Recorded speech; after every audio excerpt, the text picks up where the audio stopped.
Hey there, welcome back to video 5. In this video, we're going to be talking about what they call Kou Bai Kai. So this term, Kou Bai Kai, refers to footwork, and it's something that you'll hear within the context of this form.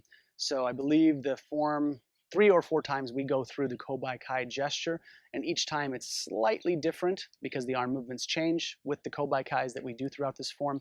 But the Kou Bai Kai refers to this.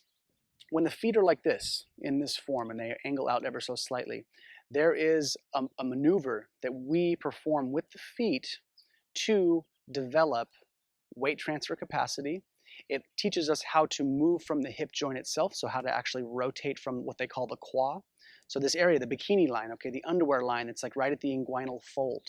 They call this area the quad. We have the quad in the front and in the back, sort of at the top of the butt cheeks that moves towards the sacrum.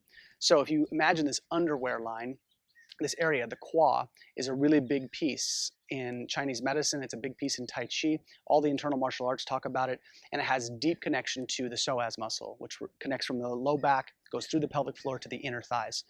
So this whole area is really critically important. And when we are talking about this in the context of Kou Bai Kai, this Kou Bai Kai maneuver is designed to stimulate movement into the hip joint. So it starts initially with the movement of the feet, doing some crazy things, which we'll explain here in a minute.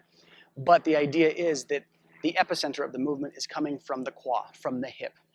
So first things first, when the feet are angled like this, if my hands represent my feet, Kou means instep in Chinese, Kou.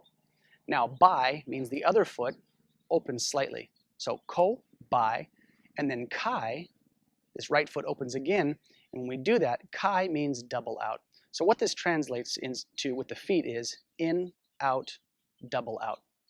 And with this movement, in, out, double out, doing this, pivoting with the feet and making them move, it teaches us a few different things. One, movement from the quad, subtle lateral weight transfer.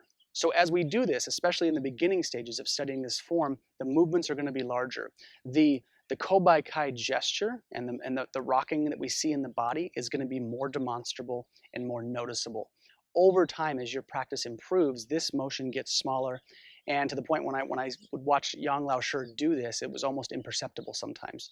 But the idea is, if you can learn how to Kou Bai Kai appropriately, it trains the body to understand weight transfer and how to internalize it over time, but also a very fundamental way to activate your quad, to get this mechanic moving into the hip joint.